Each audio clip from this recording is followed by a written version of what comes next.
अस्सलाम वालेकुम दोस्तों। अहमद हुसैन अल-शरा, जिसको आप लोग अबू मोहम्मद अल-जुलानी के नाम से भी जानते हैं, आपने इसको मीडिया चैनल्स के ऊपर देखा होगा। ये एक ऐसा इंसान था जिसने शाम की हुकूमत यानी वहाँ के 53 साला साम्राज्य को कुछ ही दिनों में पलट कर रख दिया। आज की वीडियो में हम लोग देखेंगे कि अबू मोहम्मद अल-जुलानी को ये इतनी सारी ताकत किस तरह मिलती है और किस तरह उस इक़्तिदार को ख़त्म करने में कामयाब होता है। अहमद हुसैन अल-शरा रियाज के अंदर पैदा होते हैं। इनके वालिद एक इंजीनियर होते हैं और इनकी वालदा एक टीचर होती हैं,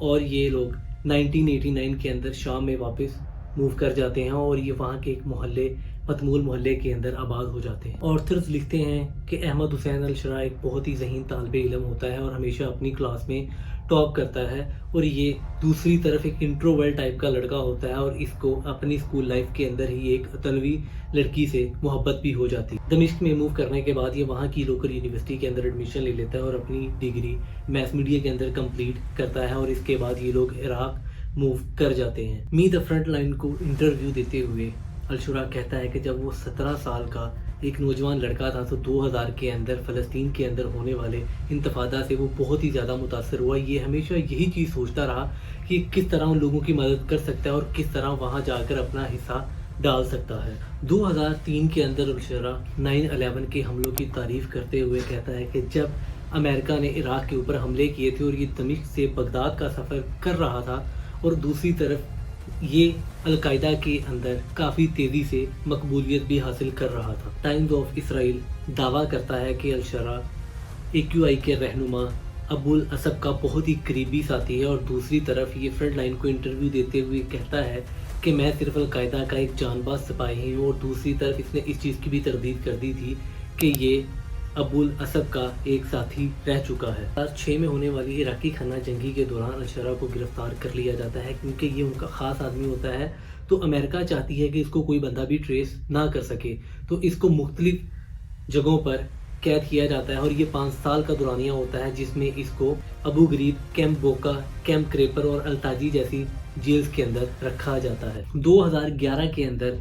अल-शरा को रिहाई मिलती है और ये इस वक्त अलकायदा की नज़रों में काफ़ी ज़्यादा मकबूलियत हासिल कर चुका होता है, और ये उनके लिए एक बहुत ही फिट कैंडिडेट होता है। तो इन लोगों को दूसरी तरफ शाम के अंदर अपनी मकबूलियत को भी बढ़ाना होता है, और इसके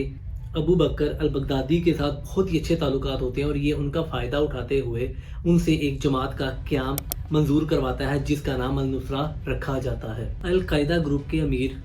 अमीनुल ज़ाहरवी होते हैं, और यहाँ पर एक प्ले कार्ड दोनों तरफ से खेला जाता है। अबू मोहम्मद जुलानी अपना प्ले कार्ड खेल रहा होता है, और दूसरी तरफ अलकायदा अबू बकर अल-बगदादी की मद में अपना प्ले कार्ड खेल रहा होता है। और 2013 तक इन लोगों के इराक की स्टेट के साथ ताल्लुकात बहुत ही अच्छे होते हैं, और इतने में अबू मोहम्मद अल-जुलानी इन नज़रिया से थोड़ा सा हट जाता है। ये इंटरनेशनल लेवल के ऊपर होने वाले जहाज़ से थोड़ी सी किनारा कशी करता है, और इनको भिनक भी पड़ जाती है, और अलकायदा भी इसके बारे में तशवीश स्टार्ट कर देता है। और दूसरी तरफ अबू मोहम्मद अल-जुलानी अपनी जमात को एक कौम परस्त जमात बना देता है जिसका सिर्फ मोटिव ये होता है कि हम लोगों को शाम के ऊपर कब्जा हासिल करना है। और दूसरी तरफ अबू मोहम्मद अल-जुलानी ISI का भी बहुत ही ख़ास आदमी होता है। ISI इसको अलकायदा के साथ ताल्लुकात बेहतर करने के लिए शाम के अंदर हथियार और फंडिंग भी करते हैं, और ये उनकी मंसूबे को अमली जामा पहनाने के लिए सरतोड़ कोशिशें करता है और उनको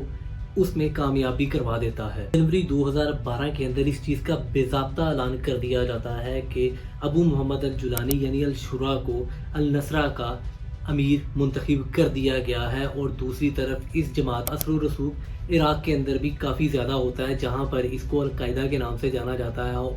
क्योंकि शाम के अंदर बहुत ज़्यादा जमातें ऑपरेट कर रही होती हैं, और अल-शुरा की क़यादत के अंदर अल-नुसरा एक बहुत ही ताकतवर जमात बन के उभरती है। और इनका जिस जगह के ऊपर असर व रसूख ज़्यादा होता है वो इलाके शाम के मगरिब के अंदर वाक़या होते हैं, और अदलिब शहर इनका गवर्नरी एरिया होता है। अबू मोहम्मद अल-जुलानी अपना प्ले कार्ड खेल रहा होता है, और यहाँ पर इसका कन्फ्लिक्ट ISIS से शुरू हो जाता है, क्योंकि इसका मोटिव शाम को हासिल करना होता है, और ये समाजी खिदमात के लिए और असद को हराने के लिए वहाँ के मुतलका ग्रुप्स के साथ इत्तेहाद करता है और अल-असद के खिलाफ लड़ता है। और दूसरी तरफ ये हिजबुल्लाह के کچھ کارکنوں کو مار دیتا ہے، جس کی وجہ سے البغدادی کو تھوڑی سی بھنک پڑتی ہے۔ البغدادی اس کی تفتیش کے لیے اپنے بہت ہی اعلیٰ امیر ابو علی انباری ہوتا ہے، اس کو شام کا وزٹ کرنے کا بولتا ہے۔ وہ یہاں آ کر اس کے بارے میں جب تحقیق کرتا ہے تو اس کو ساری چیزیں بالکل کلیئر کٹ مل جاتی ہیں کہ ابو محمد الجولانی ISI کے ساتھ پلے کارڈ کر رہا ہے، اور یہ ایک مکار شخص ہے اور دو چہروں والا شخص ہے، جس کا صرف ذاتی مقصد یہ ہوتا ہے کہ شام پر اپنی حکومت حاصل کر لی جائے۔